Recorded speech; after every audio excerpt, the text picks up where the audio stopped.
when we think about sort of what's next, if you will, for the LGBTQ community, or communities, as I like to say, because I always want to acknowledge that we are not monolithic, and we have a lot of subcultures in our communities, and we all need to be acknowledged. What do you think are some of the most pressing social and economic issues facing us over the next several years? And I'm going to start with you, Abbe. Well, looking at that through the lens of youth, I think first off, for LGBTQ youth, it's really important that the youth know that the adults recognize that just because marriage was won, we know there's still a whole lot more work to do. And you saw that slide about school, that there's still a lot more work to do to have young people feel safe at school and be able to get the education they need. So I think, that's really, really important. But there are things that definitely impact, young people. For instance, for the homeless youth, 40% of youth who are on the street identify as LGBTQ, and it's not 40% of the population. So it's a terrible disparity, and many more are people of color, and so I think that's a huge issue. And young people, many times when they come out, they are forced to leave their home. There's a reason why there's so many LGBTQ young people on the streets. It's they don't feel safe. They don't feel that they can stay home, and so they leave.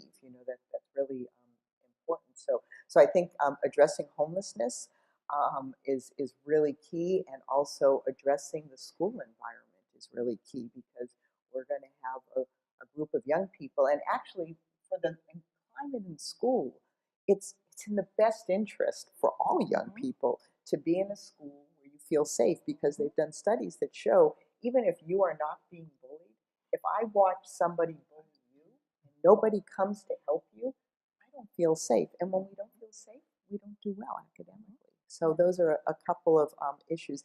The other just really quick, I think is really important we talk about, and I know you'll talk a little bit more about it, is the issue of healthcare access, and especially mental health care access.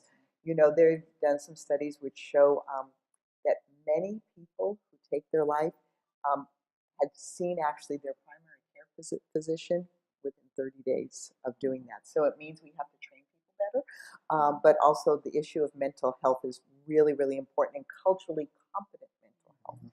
It does no good if you have a provider who's not understanding your world in all of these ways. They're not going to be able to help you address the issues you need to deal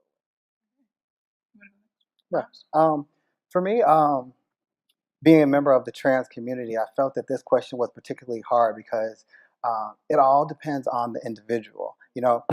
My present issue as a trans masculine individual might be different from my partner who's a trans woman.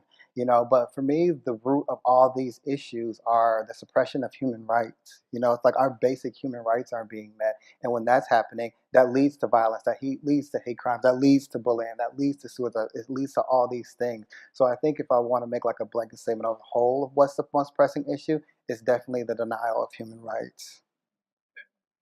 Imani? Yeah, I don't know how to follow that one. No, that's great. And honestly, those two things are the first things that come up for me as well. When we think about violence, especially violence against trans women of color in particular. But then also, I worked with young people for a good portion of my career, and so I think about that as well. You mentioned these statistics that are just baffling. Just going into a bit more detail. Between 5 and usually 12% of the population identifies LGBTQ, but then up to 40, sometimes you see 42% of the people that are experiencing homelessness or housing instability identify as LGBTQ. But what we don't hear is that once you've experienced an episode of homelessness, you're much more likely to experience it again.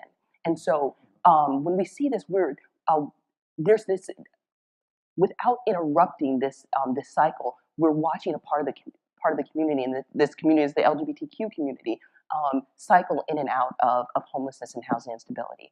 And we know that that ties into to other things that will make life difficult too, and how that interacts with young people in particular being in systems, and then later as they get older trying to do something different with their life and finding that they have this this thing that they're carrying with them that makes it difficult. But there's so many systems that young people find themselves interacting with when they're young, and they don't have a way to get out of this. And so that's something else when we start thinking about what are affecting people most. You know, I try to think about most things intersectionally, but then also how these things are going to impact folks long term. And so I guess those are the things that would come up for me that I'd say.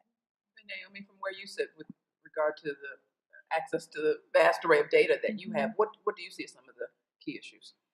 I mean, I think for me, so much of it is sort of this link between discrimination and then its impacts, whether it's economic impact, which we know impacts so many other things, or healthcare discrimination and sort of the vast array. And so, I mean, and that's, I think, the linkage back to the first panel is just how do we get at these experiences of discrimination? And we know that even when we have federal laws, you know, communities of color still experience huge amounts of discrimination, and we see mental health and physical health outcomes for those communities. So I'm not saying that that's a fix, but I think it's a huge component of it. And I was thinking when Abbe was talking about, you know, studies that show that if we can help families have more stability and gain skills in terms of parenting and access to all of that, that like kids don't get pushed out of their homes necessarily, and that the link between family instability economically and these other things, like I think that's a really important piece, and something that on some of the reports that MAP has worked on, we so much talk about family rejection, and several of the organizations that we've worked with have said yes, and that often becomes code for stigmatizing families of color. And I think that's like a really interesting thing. And so we have been pushed to think about the pressures that so many families of color are under in terms of economics and other things, and how can we support families better in this country so that when a child comes out as gay, it's not one more thing that is just really hard. I don't know. I think those are all kind of come together for me. Yes, Yeah. Absolutely.